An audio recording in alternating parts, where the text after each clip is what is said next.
tal? Buenas noches. Comienza un nuevo programa de Cuestiones y Contrapuntos cuando son las 22 horas. ¿Cómo te va, Gustavo? ¿Qué tal, Carlos? Buenas noches a todos los televidentes. Bueno, como siempre van a ver en pantalla el WhatsApp para que ustedes se comuniquen y nos dejen su mensaje. No nos llamen por WhatsApp, pero sí déjennos su mensaje en el 156-730-9702 que va a aparecer en la pantalla. Bueno, ¿qué semanita? ¿Qué día primero? Hoy la noticia, están buscando a Samir, ¿no es cierto? Así es. Yo creo que no va a durar mucho esto porque es un hombre muy público. No creo que esto pueda durar más de 20, no sé, horas. Me imagino yo, no sé por qué. Alguien muy ligado a la zona oeste, Alberto Samir. Sí, de Ramos Mejía. Siempre vinculado con nuestra región y con quien tuve la posibilidad de dialogar, entrevistarlo a fin de año pasado, y ya se estaba candidateando como gobernador a la provincia de Buenos Aires, como habitualmente lo hace, ¿no? En cada elección, al menos las últimas nacionales, siempre él con su candidatura a gobernador. Hablando de de su proyecto nacional y popular en defensa de la producción nacional, del trabajo, y criticando lógicamente al gobierno nacional. Sí, un discurso que no se puede, no se pueden estar de acuerdo, digamos, en el discurso, en la defensa del trabajo nacional. Sí, una persona que hace rato que está ligada a la política. Exacto. Samir, aunque es conocido como el rey de la carne. Yo me acuerdo que una vez le hice una nota en la casa, una casa muy linda que tiene ahí en Ramos Mejía. Sí. Un hermoso parque, un lindo quincho. En el medio del parque una linda pileta de natación. En el medio del parque una vaca de yeso. Y estaba bien, porque dice, yo vivo de la vaca. Así que para mí la vaca es sagrada, decía Alberto Samir. Y un gran defensor de Daniel Scioli. Sí, momento. De jugar al ajedrez con él, digamos, de estar en el círculo íntimo, no sé si con influencia, pero exacto, sí como amigo, digamos, de Daniel Scioli. Un Daniel Scioli que también, cuando hace un par de semanas lanzó su candidatura, a los pocos días le llegó el carpetazo, ¿no? Exacto, y algo lógico, ¿no? Previsible, de manual podría decirse desde el punto de vista político, ¿no? Apenas quiso asomar un poquito la cabeza, ya le tiraron la carpeta. Qué cosa la justicia, ¿eh? Dios nos libre si la justicia es la que determina la política. Y el tema de D'Alessio, que arrancó con D'Alessio, va más lo que termine. ¿Cómo continúa? Sí, yo creo que hay mucha gente preocupada, pero mucha gente preocupada. De la parte judicial, absolutamente, de la parte ejecutiva, de la política, parte legislativa, mucha gente, periodistas, mucha gente preocupada. Es un largo dominó que están empezando a caerse las primeras piezas. Veremos hasta dónde llega. Sí, veremos hasta dónde. Hasta ahora va con, ¿viste? Todo tiene algo que ver con algo. Es increíble. Tirás de la piolita y nunca sabés a dónde termina. Es un tema para estar. Creo que es, me parece a mí, que es una causa clave, digamos, es clave lo que pueda pasar en ese Tribunal de Dolores, en esta causa que lleva el juez Ramos Padilla. Veremos cómo se va desarrollando, pensando lo que va a ser el cierre de las candidaturas el mes de agosto y octubre. Hoy estamos a 80 días de la presentación de lista. 80 días. O sea, falta poco, es un tiempo, pero falta cada vez menos. Y otro tema, el tema de la justicia, es el tema de la hija de Cristina Kirchner, de Florencia Kirchner, ¿no es cierto? Que la justicia parecía que la culminaba a venir estos días, pero bueno, vos tenés Sí, que el Tribunal Oral Federal número 8 autorizó a Florencia Kirchner a permanecer en Cuba hasta el próximo 15 de abril. Esto, bueno, fue una resolución que determinó hoy de acuerdo a su estrés postraumático. Así que veremos, a ver si que se queda allí en la isla hasta el 15 de octubre, o como había determinado el Tribunal Oral Federal número 5, que había dispuesto que tiene que volver al país en el día de mañana. Sí, en realidad no se entendía muy bien, salvo que hagas una mirada política, judicialmente no se entendía muy bien esto, porque en realidad es una causa que no tiene que prestar ninguna declaración, que se va a sustanciar para por lo menos entre 7 y 8 meses, o sea que no es que tiene que... Nada, puede estar permanentemente 6 meses en Cuba y venir más adelante, era lo mismo. ¿Qué quisieron? Evidentemente es un apriete político y es una especie de, bueno, tenerla en jaque a Cristina Kirchner. ¿En qué sentido en jaque? Cristina Kirchner tiene fuero, Máximo tiene fuero, la única que no tiene fuero es Florencia. Y uno sabe que, o por ahí la especulación que se hace, la mirada que uno tiene políticamente hablando, es que es el flanco débil precisamente de Cristina Fernández de Kirchner, ¿no? Así es, el espacio por donde pueden ingresarle de manera más clara, al menos, ¿no?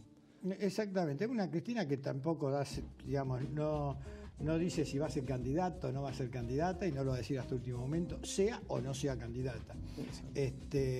Lo que sí, uno lo que está observando día a día y semana a semana es el deterioro de la imagen presidencial, ¿no? La caída del presidente Macri es increíble, más en el conurbano bonaerense, está en los 20 puntos cada vez y hacia abajo, como diría, ¿no es cierto? Y en estos momentos de definición, ¿sí? ¿Va a ser un radical el compañero de fórmula o no? Están convocados para la próxima semana a la Casa Rosada, y si no, finalmente sí, los radicales van a estar acompañando a Roberto Labaña. Bueno, precisamente la llamada del lunes a los radicales tiene que ver con que hoy tiene mucho miedo de que el radicalismo termine yéndose. Hay una cosa que es real, digamos. La convención no se va a realizar. Yo hoy, hablando con un correligionario, decía, es cierto que me dijeron que en la base Marambio iban a hacer la... Me dice, no, es demasiado cerca. No se va a hacer porque no quieren que se levante las manos, y hoy todos los números dan en contra de seguir con esta alianza. Porque en realidad, digo, más allá de todo, no es un gobierno de Cambiemos, es un gobierno del PRO. Exacto. ¿No? Y los radicales, desde el gobierno, dicen, bueno, le damos la vicepresidencia, y con eso, a través de algunas conversaciones que tuvo seguramente con el Coti Nosiglia en la Casa Rosada, le están prometiendo eso. Pero el tema no es ese solo, porque un puesto, aunque sea el de vicepresidente, los radicales parece que lo que están pidiendo es tener más acciones, por lo menos en el devenir del gobierno. Se van a exigir mucho, después vamos a ver, por ahí exigen mucho y se arreglan con poco, porque también, viste, los radicales, uno nunca sabe cómo va a terminar esto. Pero lo cierto y concreto es que hoy todo lo que está cerca de Macri, políticamente hablando, es como una mancha venenosa. Entonces, para quedarme, exijo mucho. También es cierto que Durán Barba le dijo a Macri que quien tenía que ser su compañero de fórmula debía ser una mujer. Se estaba analizando si era Carolina Stanley, si sería Carolina Stanley, Patricia Bullrich, nuevamente Patricia Michetti. Y del lado del radicalismo, ¿hay una mujer que pueda acompañar en caso de lograrse ese acuerdo a Macri? No, del lado del radicalismo lo que hay para acompañar, si tiene una sustancia política, es algún gobernador o Lustó, digamos, una figura. Pero bueno, lo que pasa es que en realidad lo cierto hoy es que el gobierno está en serios problemas. Económico ni hablemos, que podemos hablar con los invitados. Pero políticamente sí, el deterioro es así y viene cada vez más en cascada. ¿Te acordás desde ese 2017 donde ya pensaban en la reelección indefinida? No tomaron nota de lo que pasó en diciembre del 2017, no tomaron nota de lo que ocurrió, y ahí comenzó, para mí, el principio del fin de este gobierno, que no es que haya terminado, pero yo la verdad que no veo ninguna, nada que me diga, a pesar de lo que uno escucha, yo no veo nada que me diga que este gobierno puede volver a ser gobierno a partir de diciembre. No sé, o que Macri pueda ser presidente, no veo cómo, digamos. Por ahí no lo estoy viendo yo, pero digamos, me llamaría la atención, porque en el mejor de los casos para el gobierno va a haber un balotaje, en el mejor de los casos. Exacto. Y en el balotaje de hace 4 años, cuando eran oposición, y era el mejor Macri, porque era el Porvenir, ganó por 51 a 49. Sí. Yo no conozco una persona, no conozco, por ahí hay, pero no conozco una persona que no haya votado en el balotaje ese a Macri, que hoy diga, la verdad que estoy arrepentido y votaría a Macri. Ahora sí conozco gente que votó a Macri porque era un cambio, una esperanza, porque ya también la gente se cansa por ahí de ver siempre en la cara, 12 años de kirchnerismo. ¿Digo? Sí hay gente que votó a Macri y que hoy está desesperanzada y que dice no los voto más. Eso sí, no sé qué porcentaje será, pero con el cambio un poco, ya listo, la ecuación no me da que gane Macri en ninguna instancia, ni contra nadie, digamos. Me parece así, qué sé yo. Tenemos en línea a Octavio Argüello, porque mañana hay una marcha. Así es. Creo que se llama Por la Unidad, la Producción y el Trabajo. Y estamos precisamente con Octavio Argüello para que nos diga en qué consiste esta marcha. Hola Octavio, ¿cómo te va? ¿Qué tal, Carlos? Buenas noches, ¿cómo estás? Bien. Bueno, decíamos que va a haber una marcha mañana, otra más. Sí, sí, mañana hay una marcha convocada por la CGT, donde nosotros adherimos y vamos a marchar. Primeramente vamos a ir lo que es el Frente Sindical, vamos a ir a un acto y presentar un proyecto al Congreso y después de ahí vamos a ir acompañando la marcha de la CGT a Plaza de Mayo, ¿no? También está la CTA convocada y los movimientos sociales, ¿no? Sí, sí, suman todas las vertientes que estamos hoy en la calle peleando, sobre todo y enfrentando a este modelo y a este gobierno que nos está llevando a la peor de las situaciones de crisis que hace tiempo no se veía en este país, ¿no? ¿La izquierda también se moviliza mañana? ¿Cómo? ¿La izquierda también se moviliza mañana? Calculo que sí, eso no sé decírtelo, pero lo que es todo el sector que representamos nosotros, junto al 21F y a todos los sectores sociales, sí, vamos a movilizar. Octavio, yendo a la cuestión política, porque uno ve que también los dirigentes gremiales, o los gremios, mejor dicho, los secretarios generales de los gremios están tomando definiciones políticas, siempre dentro de lo que es el panperonismo, ¿no? Pero uno ve dirigentes gremiales que están con más, algunos están muy poquitos con Urtubey, otros están en La Baña, que uno no sabe si va a terminar siendo candidato o no, y algunos están con Cristina Fernández de Kirchner. Entre eso, estas semanas, a algunos llamó la atención que Pablo Moyano, ¿no?, el dirigente de tu gremio, el camionero, haya dicho que él apoyaría a Cristina Fernández de Kirchner. Sí. ¿Esta es una decisión que ya tomó el gremio de ustedes? No, esta es una opinión de Pablo, pero claramente hoy Cristina es la candidata que mejor mide dentro del peronismo, esto no es indiscutible. Pero bueno, ojalá se pueda llegar a un acuerdo, y si tiene que ser Cristina que lo sea, pero que se inmediatamente llegue a un acuerdo para ir a una unidad que realmente pueda dar una alternativa en el 2010, ahora en 2019, para que vuelva a ser gobierno del peronismo. Esto pasa, y si no sé, como digo siempre, si no nos podemos poner de acuerdo para unidad, por lo menos vayamos todos juntos. Pero porque el enemigo es Macri, hay que voltear este modelo económico.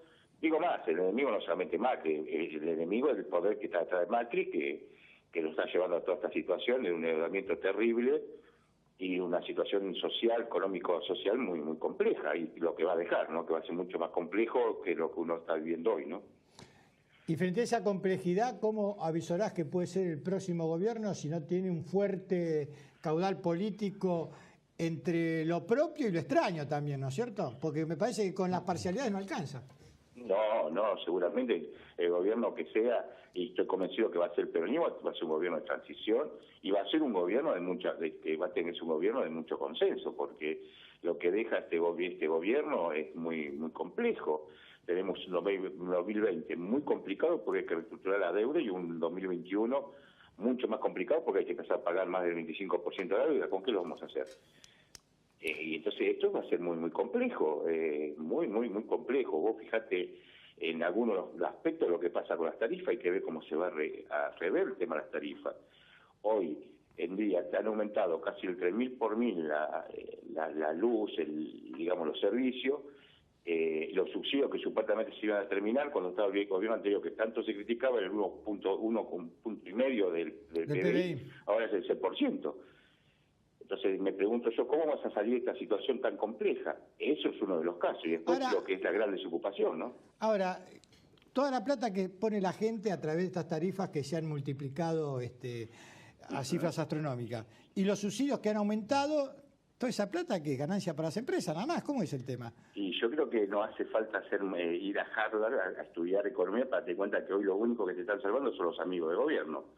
Todo lo que sea las empresas prestadoras de servicio energético y los bancos son los que más ganancias están teniendo en este momento. Precisamente son todos los que son cercanos a este gobierno, ¿no? Los que están atrás de los grandes negocios, como los Quintana, como los Brown, como todas estas familias que siempre fueron y serán lo más ancho de la oligarquía de nuestro país, que se están haciendo su gran negocio, directamente o encubierto atrás de otras empresas. Pero se están llevando todo el dinero y se están llevando toda la plata que se está pidiendo, que nos están endeudando, lo está llevando un grupo de amigos que son los amigos del gobierno. Por último, Octavio, ¿seguís en la campaña para ser intendente en 3 de febrero? Estamos trabajando, sí, obviamente estamos trabajando, estamos siempre trabajando en el frente, este frente social, político y sindical que hemos conformado, tratando de ser una opción el 3 de febrero y tratando siempre, obviamente, como bien dice nuestro frente, el único camino a la unidad. A ver si logramos poner un acuerdo y poder llegar a una unidad. Y si no, tendremos que ir a la urna y la urna tendrá que definir quién es el candidato que el ciudadano y el pueblo de 3 de febrero quiere que lo represente la urna dentro de lo que es el peronismo, ¿no? Gracias por habernos permitido esta llamada, Octavio. No, al contrario, como siempre, gracias a ustedes por comunicarse. Un fuerte abrazo. Bueno, pasó Octavio Argüello, dirigente de Camioneros, es el secretario de General San Martín y 3 de febrero, ¿no? De un gremio que en la Milla Ciudad es uno de los gremios más importantes, ¿no es cierto? Y que creo que en el próximo esquema de poder, si es que el gobierno es peronista o peronista, kirchnerista, qué sé yo, porque viste, el peronismo está en tantos lados, creo que va a ser un factor determinante también de lo que se venga, ¿no? Y mañana será una de las columnas principales junto con la bancaria, ¿no? Dos de los principales gremios contestatarios, acompañando a las dos CTA. Hoy tenemos 3 invitados, ya hay 2 en el piso, el otro está por llegar. Acá me acaban de decir que también llegó. Uno es Pablo Corblum, que es analista de política internacional, con él vamos a hablar de Venezuela, ¿viste? Que parecía hace 2 meses que ya la invasión era inminente, que se acababa el gobierno, y hoy me parece, igual se lo vamos a preguntar hoy, que el panorama es otro, con todas las complejidades que tiene Venezuela. También tenemos a Jorge Altamira, ¿no? Dirigente del FI, debe tener su mirada sobre esta realidad y sobre esta realidad económica, sobre todo, y de cómo se sale de esto, ¿no es cierto? Desde la izquierda, de la mirada de la izquierda. Ellos en eso, uno puede estar de acuerdo o no, pero ha sido siempre consecuente con lo que vienen planteando desde siempre. Así es. Y vamos a tener un dirigente de 3 de febrero, radical, ¿no es cierto? Novillo, Cacho Novillo, para que nos encanta el radicalismo, ¿no es cierto? Si es todo por un puestito más, o si en realidad están planteando volver a la fuente, o qué sé yo, vamos a ver. Así que vamos a un corte y estamos con nuestro primer invitado de hoy, con Pablo Corblum, analista internacional.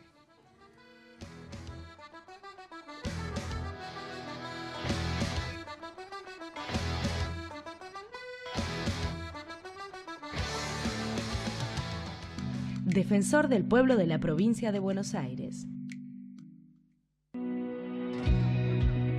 Nivelemos la cancha. Porque sin nosotras el fútbol está incompleto. Para que más mujeres y niñas se sumen al fútbol. Porque el fútbol también nos pertenece. Sigamos trabajando para que las mujeres tengamos las mismas oportunidades. Nivelemos la cancha.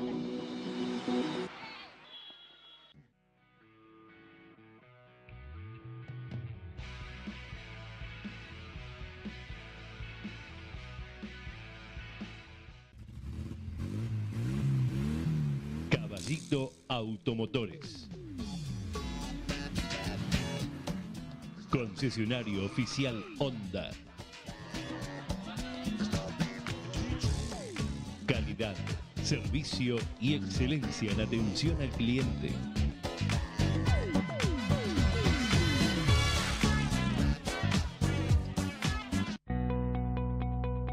El gobierno de Morón ya tiene más de 380 cámaras de seguridad equipadas con tecnología de última generación, resolución Full HD, zoom, visión nocturna de infrarrojo, conectividad por fibra óptica y lectura de patentes en las áreas centrales y principales arterias de todos los barrios, todas conectadas a nuestro centro de operaciones y monitoreo para que circules más seguro por las calles de Morón. Trabajamos por tu seguridad. Morón Gobierno.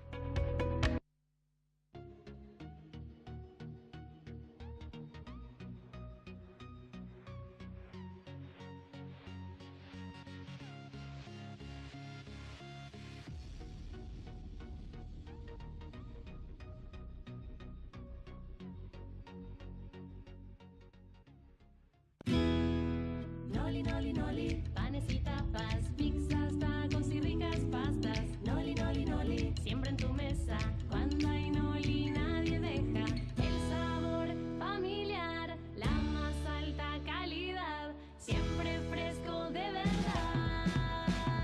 Noli, noli, noli, siempre en tu mesa. Cuando hay noli nadie deja. Noli, noli, noli, siempre en tu mesa.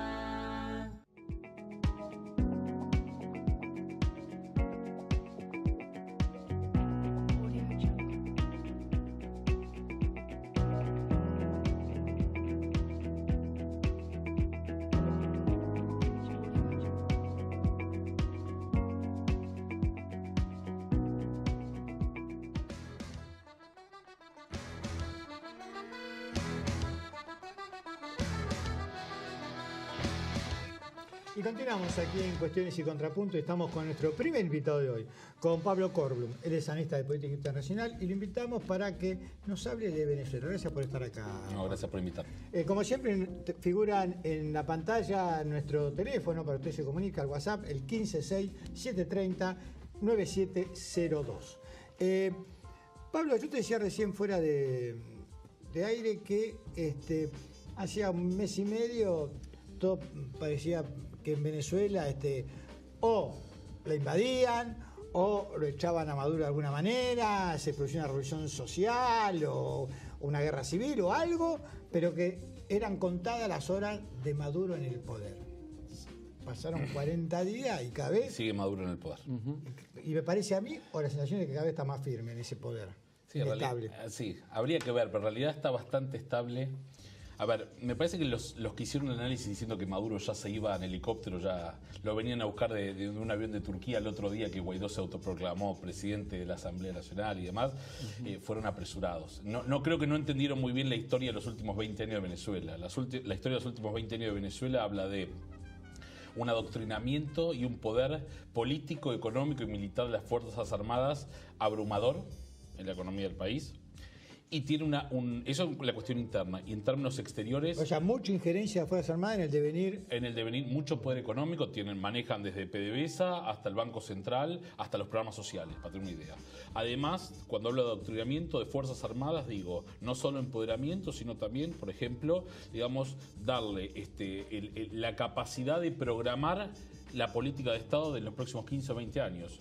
Además de las milicias paramilitares, que muy inteligentemente, creo yo, armó el chavismo, que no son ni 1, ni 2, ni 10, sino que se habla de 300.000, 400.000 personas que piensan defender el chavismo hasta la muerte. Eso es una cuestión interna, el bloque fuerte interno. Y a cuestión externa, si uno ve las inversiones de los últimos 20 años en Venezuela, lo que ve es que China ha puesto más de 100.000 millones de dólares, y Rusia anda más o menos en 50.000, 60.000, pero con un fuerte involucramiento en el aparato militar.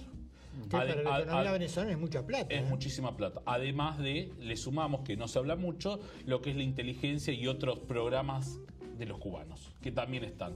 Por lo tanto, pensar que porque Trump, que de discurso sabe mucho, porque amenazó al presidente de Corea del Norte, amenaza a la iraní, amenaza a todos, pero hasta ahora no invadió a nadie, esa es la realidad, haya dicho que iba a invadir, digamos, me parece que, digamos, tendría que haber analizado un poco más la historia reciente. Y además, como lo han mencionado ya los países vecinos, digamos, principales enemigos ahora de Venezuela, como son Colombia y Brasil, ya han declamado abiertamente que no iban a invadir militarmente a Venezuela. Por obvias razones, no hay que ser un analista, un estudioso del estudio internacional.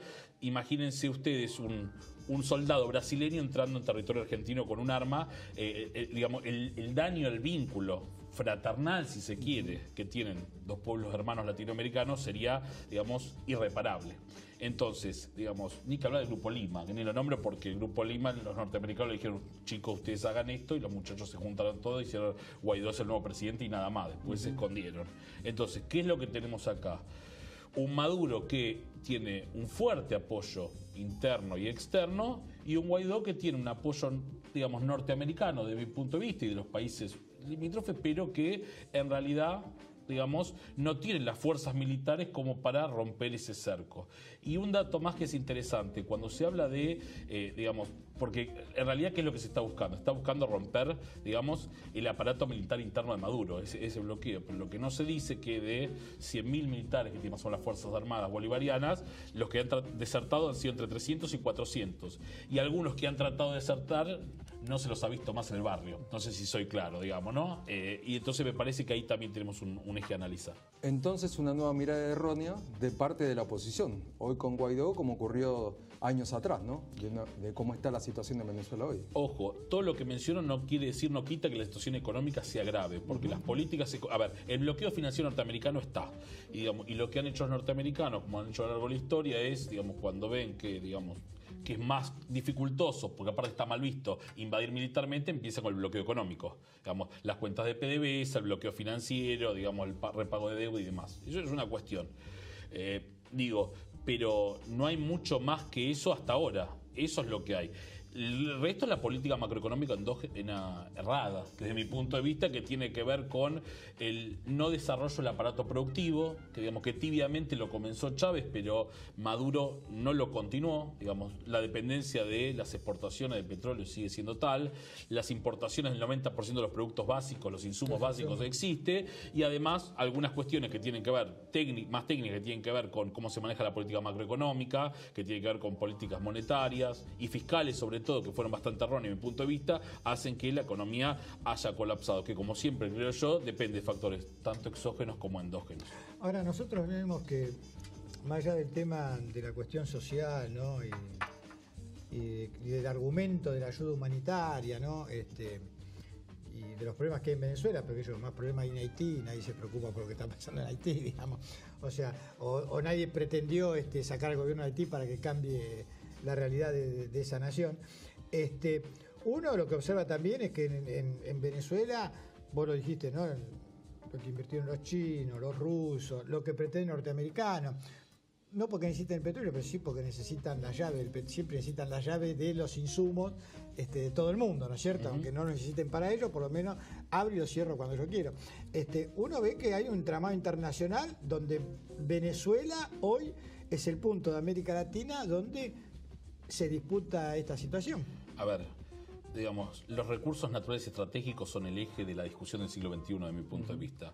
Y si entendemos la doctrina Monroe, como es la doctrina que los norteamericanos han tenido sobre América Latina, como ellos, digamos, dictaminando los destinos de nuestra región, lo que han visto los chinos y los rusos es, digamos, el avance con los tentáculos económicos para después, creo yo, realizar un avance geopolítico, que también lo están haciendo con la Antártida, por ejemplo, pero también con el Amazonas y otros sectores. Ahora, volviendo al tema, China claramente se ha opuesto al gobierno al nuevo gobierno de Guaidó, por ahí de una manera más intangible, si se quiere, porque ha hecho una declamación nada más sin avance militar, pero por ejemplo Rusia ha dejado en claro que si necesita mandar aviones de combate o Kalashnikov o lo que sea, lo va a hacer. Y justamente lo está haciendo. No hay que ser ingenuos porque recordemos que en Siria, por ejemplo, Bashar al-Assad estaba, cercado por el ISIS a menos de 100 kilómetros, cuando estaba ya, y su destino era la horca, y de repente dio vuelta hacia el combate cuando Putin lo fue a visitar. Y me parece que para Putin, sobre todo esta estrategia, que no le tiene miedo a nadie, aparte le viene bárbaro tener un conflicto a más de 10.000 kilómetros de distancia, lo cual no genera pérdidas humanas ni nada, meterse en la región que nunca fue de él y a él que le encantan las batallas y avanzar en el tablero geopolítico mundial, es un punto muy importante que hay que tener en cuenta. Entonces, en base a ese armado, esa fortaleza que tiene Maduro se está defendiendo. Y por supuesto, digamos, vuelvo a repetir, la discursiva norteamericana, y para mí es lo que va a continuar, es decir, bueno, señores, Maduro es un dictador, bueno, lo que hablan siempre. Por supuesto no hablan de Haití, lo que sí, te hago una acotación, el Fondo Monetario el año pasado sacó un informe sobre Haití, pero en esos temas no se tiene. Entonces, estamos en ese juego global de los cuales es muy complicado. Y te agrego algo más que me preocupa a mí personalmente, o creo que nos debería preocupar a los argentinos. El problema de Venezuela está a 3.000 kilómetros de la frontera norte de Argentina. Y es la primera vez en la historia que, digamos, si se produce, para mí probablemente, la invasión norteamericana, estamos en una inmiscusión interna directa de los Estados Unidos en un país de Sudamérica. Por lo tanto, digamos, ya sabemos que ha puesto gobiernos sacados de gobiernos militares y civiles a lo largo de la historia Estados Unidos, pero si un marín llega a entrar al territorio venezolano, me parece que estamos en un escenario diferente. Y por qué no, pienso yo, no sería peligroso, porque si un gobierno no le gusta, por más razón que tengan, puede pasar a los brasileños, puede pasar a los chilenos o nos puede pasar a nosotros. Hablando de eso, ¿vos ves probable la invasión norteamericana? Yo la veo poco probable. Y creo que, digamos, en esta fortaleza del gobierno, digamos, de Maduro, digamos que el aparato militar venezolano es el más poderoso de Sudamérica. Digamos, porque se ha embebido, digamos, ¿Más poderoso que el brasilero? Es más poderoso que el brasilero. Lo que pasa es que está embebido de todo el último material ruso. Digamos, y aparte también otro material chino y demás. No es un tema menor. Y yo digo lo siguiente, con que haya 2 muertos o 2 tiroteos, la situación ya se va a generar una cuestión política y diplomática de región terrible. Y me parece que eso es lo que tenemos que tener en cuenta. Y otra cosa más que mencionaste al principio, ¿qué pasa con la gente? Lamentablemente en relaciones internacionales muchas veces cuando se habla de política de Estado, de avance geopolítico, de recursos estratégicos, la gente es lo que menos importa, que es lo que estamos viendo hasta ahora, ¿no? En estos últimos meses. Bueno, y a nivel político la Asamblea Constituyente aprobó por unanimidad lo que va a ser el enjuiciamiento penal hacia Guaidó. Sí, el enjuiciamiento penal que en realidad, digamos, a ver, todo lo que se hable de la cuestión política institucional hoy en Venezuela en realidad no es válido ni para ni uno ni para otro lado, porque lo que diga uno no le interesa al otro y el mismo lo contrario. Digamos, me parece que lo que va a hacer Maduro es aislarlo y enjuiciarlo a Guaidó. Y bueno, y va a tirar de la cuerda porque sabe que tiene el apoyo de las Fuerzas Armadas, de la guerrilla interna, de los paramilitares y a su vez el apoyo ya tácito de Rusia y China. Por último, Pablo, ¿vos crees que siendo Estados Unidos el principal comprador del petróleo, el único prácticamente venezolano, no es un error de diplomacia norteamericana lo que llevó a esta situación en Venezuela, digamos, de este enfrentamiento tan grande? Siendo el que más le compra, podría tener otras opciones, digamos, sí, de poder ingerir en Venezuela. Lo que pasa, a ver, hay cuestiones geopolíticas que tienen que ver, que acá son muy importantes en la región. Piense que, volvamos al tema, por ejemplo, de Brasil, 30 segundos. ¿Qué pasa con Lula? Estaba primero en las encuestas. El avance norteamericano y la diplomacia para encarcelarlo a Lula y que pueda perder y que gane Bolsonaro, un aliado de los Estados Unidos, fue muy fuerte. Lo mismo en Argentina. Digamos, hay una preocupación en la región. Y tener un Venezuela de izquierda y aliado de los estados de China y Rusia es un tema complicado. Entonces, ¿cómo lo ven los norteamericanos? Y lo ven muchos países. Y si no le puedo comprar a estos, y les compraré a otros. O si no les puedo vender a estos, les venderé a otros. A ver, Rusia, cuando recibió las sanciones por Crimea, hizo el oleoducto con China. Y el Brexit, ahora los británicos dicen, y bueno, si no nos compran, digamos, los de la Unión Europea, haremos una alianza con Argentina, nuestros enemigos de hace 30 años, para ver si puedo hacer un vuelo más al andar. Digamos, la gente va buscando, el pragmatismo en las relaciones internacionales es lo que domina hoy en día. La ideología es parte del siglo XX, digo yo. Gracias por venir. No, gracias por invitarme. Nos vamos a un corte y al regreso estamos con nuestro segundo invitado hoy, con Jorge Altamira, dirigente de FIT.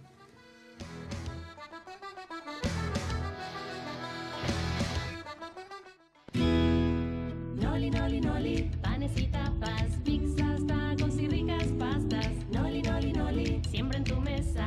Cuando hay noli nadie deja el sabor familiar, la más alta calidad, siempre fresco de verdad. Noli, noli, noli, siempre en tu mesa. Cuando hay noli nadie deja. Noli, noli, noli, siempre en tu mesa. La cancha, porque sin nosotras el fútbol está incompleto. Para que más mujeres y niñas se sumen al fútbol. Porque el fútbol también nos pertenece. Sigamos trabajando para que las mujeres tengamos las mismas oportunidades. Nivelemos la cancha. Defensor del pueblo de la provincia de Buenos Aires.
Continuamos aquí en Cuestiones y Contrapuntos y estamos con nuestro segundo invitado, con Jorge Altamira. Gracias por estar acá. ¿Qué tal? Buenas noches. Bueno, en el primer bloque y hablando con Octavio Argüello, dirigente de camioneros, que nos hablaba precisamente de la marcha de mañana, le pregunté si la izquierda también se iba a movilizar, él estimaba que sí. Ahora te lo pregunto a vos, ¿ustedes mañana se movilizan? No, nosotros mañana nos movilizamos, pero no en esta marcha. Ajá, ¿cómo es? Porque ocurre lo siguiente, la marcha de la CGT es una marcha con la patronal. Está presentada de esa manera. defender los intereses de la industria, etcétera. Claro, a cualquier televidente le puede parecer muy bien, está cayendo la producción, se está hundiendo todo, defendemos la industria, pero el mensaje político es que cuando las patronales despiden o suspenden, Toyota, Fiat, FATE, tantas otras empresas, los sindicatos no van a actuar, porque tienen una alianza con la patronal. ¿Pero hablamos de esas patronales o hablamos de las patronales que pueden ser las pymes, digamos? Porque no, porque es un planteamiento... Porque hoy, digamos, las pymes están en la lona también, ¿no? No, correcto. Pero por eso me detengo en el hecho. No es que no hay una crisis industrial, hay una crisis industrial severa. Entonces la CGT dice, marchamos con los industriales, no importa con cuáles, marchamos con los industriales. ¿Cuál es el punto? El punto es que significa que en medio de una crisis, el sindicato no defiende al trabajador. Y por lo tanto permite despidos, permite suspensiones, permite rebajas salariales. El poder adquisitivo cayó un 12%. Ahora yo me pregunto, la industria que está retrocediendo, insisto en el punto, miren que es muy grave el retroceso de la industria, no lo estoy minimizando. Okay. El accionista de esa industria, al ver que no puede hacer funcionar la industria, ¿dónde mete la plata? En la LELIC, en las operaciones financieras, porque el dinero, ¿no es cierto?, es el mismo, no importa dónde uno lo meta. Si no lo puede meter en la industria, producir automóviles porque todo se cae, producir alimentos porque todo se cae, el gobierno te ofrece esa alternativa.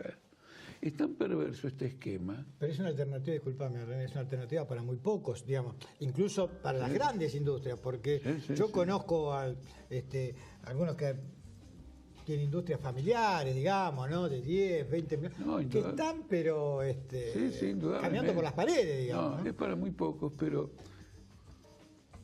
¿quién dirige el mundo? Muy pocos. Esto se ha acentuado enormemente. Se dice que, no sé, tantas familias...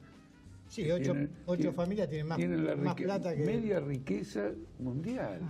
Entonces, cuando decimos poco, no es que juzgamos 4 individuos. Estamos juzgando algo que desde el punto de vista del patrimonio acumulado, el poder político, el poder económico, el poder comercial, etcétera, es absolutamente extraordinario. Volviendo entonces a la marcha, nosotros podemos combatir al gobierno de Macri, que si los industriales que lo votaron quieren combatirlo, que lo hagan, pero de ninguna manera como clase obrera podemos permitir que la crisis se descargue impunemente en un trabajador a través del despido. Nosotros tenemos propuestas positivas. Por ejemplo, en un momento de crisis en que una industria no puede trabajar a pleno, porque no le voy a pedir a un industrial que, por ejemplo, produzca automóviles que no van a vender, ¿se entiende o no? Que se reduzca la jornada laboral, se reparta entre todos los trabajadores sin tocar el salario. Se va a producir una caída de los beneficios de la clase capitalista, pero ella es la que tiene las espaldas más sólidas, el trabajador no. Esto es una propuesta muy importante. Es muy importante porque mantiene el aparato productivo, no afecta al trabajador, no destruye el tejido social. Sin embargo, este gobierno de entrada dijo que acá uno de los problemas es el costo laboral. Bueno, es un concepto que tiene el gobierno. Miren, le quiero decir lo siguiente, después de esta semejante devaluación, el costo laboral quedó en la nada, ¿no es cierto? Y sin embargo sigue hablando del costo laboral. No quieren entender un conjunto de cuestiones. Lo que la patronal aporta por jubilaciones, para el aporte patronal, no es otra cosa que un salario diferido. Eso ocurre en todo el mundo. Porque el trabajador tiene que cubrir la totalidad de su vida. Una parte no va a poder ser laboral por la edad. Entonces se produce esto. Miren, en la Argentina hay un fenómeno muy interesante que está oculto objetivamente en la historia. En abril del año 1927, el presidente Alvear quiso establecer un sistema jubilatorio. Y entonces los obreros aportaban al sistema jubilatorio y se organizaba un sistema jubilatorio. ¿Sabe cuál fue la respuesta de los trabajadores? Una huelga general. Hasta que él sacó el proyecto. Entonces uno viene y dice, pero ¿cómo? ¿El obrero no quería un sistema jubilatorio? Claro que no. ¿Qué van a hacer con mi aporte? Yo aporto ya a los 18 años. cuando yo me vaya a jubilar a los 60, ¿dónde va a estar la plata manejada por estos tipos?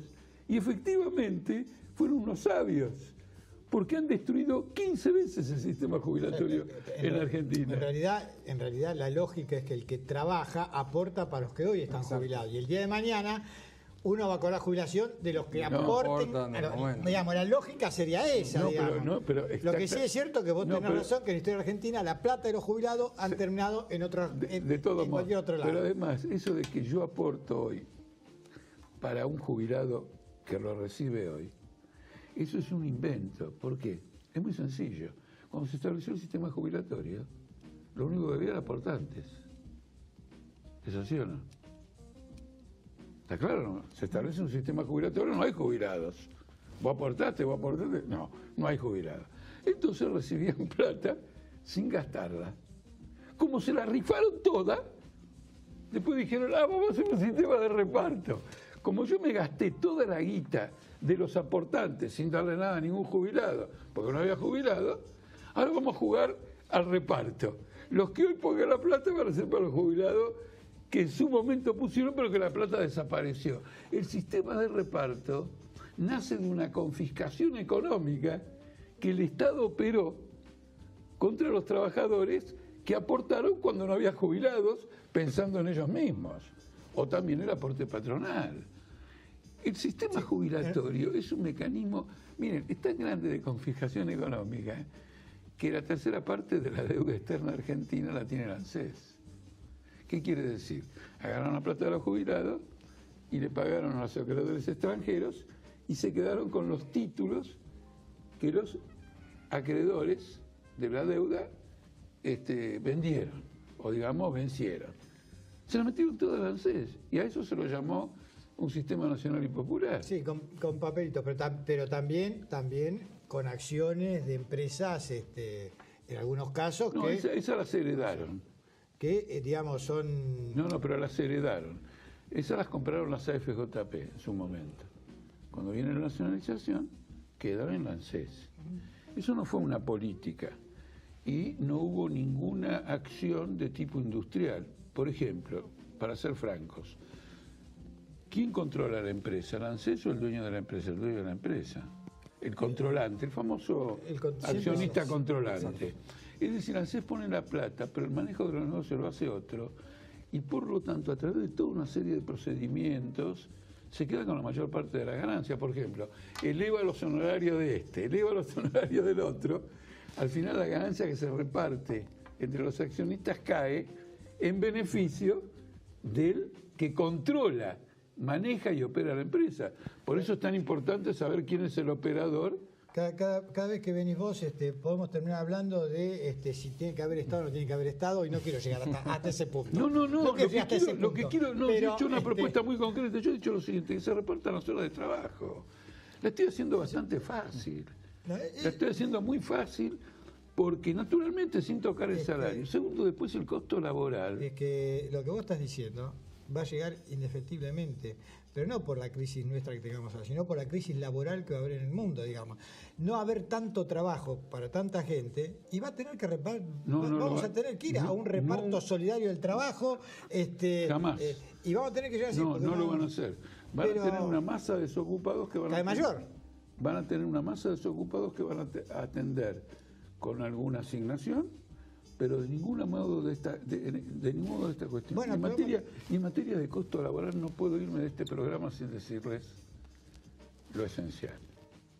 Por Comodoro Pi están desfilando todos los empresarios que gatillaron cualquier guita para conseguir obras públicas con sobreprecios, aumentando el costo de la producción en una escala fenomenal a costa del obrero.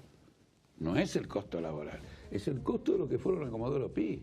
El costo de los Macri, no sé, los hitos fueron, no me acuerdo, Wagner. ¿Cuál es tu mirada política con respecto a eso? Porque el Manipuliti en Italia, al final Manipuliti, Italia, que era la quinta, sexta potencia del industrial, pasó a ser la 20ª. En Brasil, después Lavallato, digamos. Yo fui el primero en enseñar. Cuando alguien dice, la crisis, la peste de transparencia, digamos. Se puede llevar puesto también, no a los que tendrían que pagar, también si le hicieron que la paguen, sino que también a toda una productividad y con ello el trabajo argentino también se lo han puesto. Porque las empresas se abaratan, las compran de afuera por 2 centavos, hay mucho negociado también detrás de eso. No, indudablemente, pero indudablemente. Yo fui el primero en denunciarlo, mira, sin jactancia. Fue en el caso de Brasil. Cuando yo vi toda la acusación a Odebrecht y a Petrobras, dije, los yanquis vienen por la construcción pública y esto. Ahora, que Odebrecht afanó.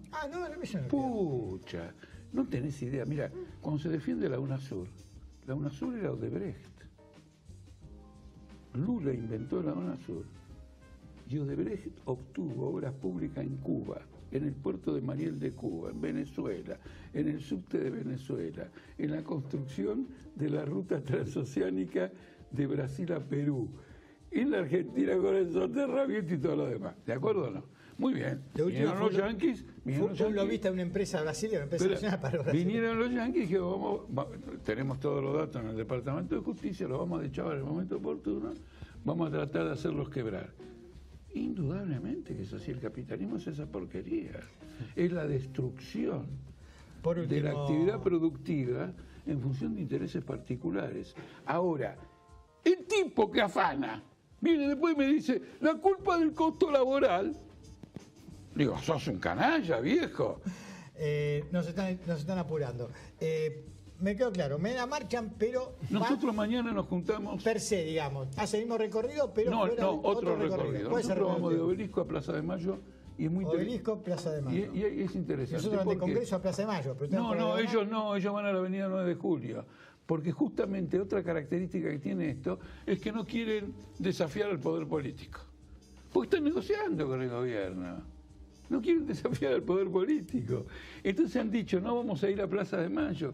Y nosotros estamos diciendo lo contrario. El pez se pudre por la cabeza. Es este poder político el que está agravando hasta lo insoportable la vida de los argentinos. Y el impas de la nación entera. El impas de la nación entera.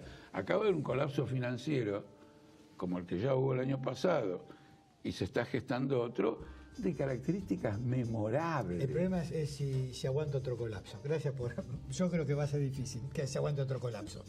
No, para nosotros, permitime termino con esto, para la izquierda es un desafío. Nosotros tenemos que conducir, tener la capacidad de liderazgo para llevar a los trabajadores argentinos a una alternativa política diferente a la que gobernaron los últimos años en Argentina. Gracias por haber venido. Gracias, por favor, Jorge.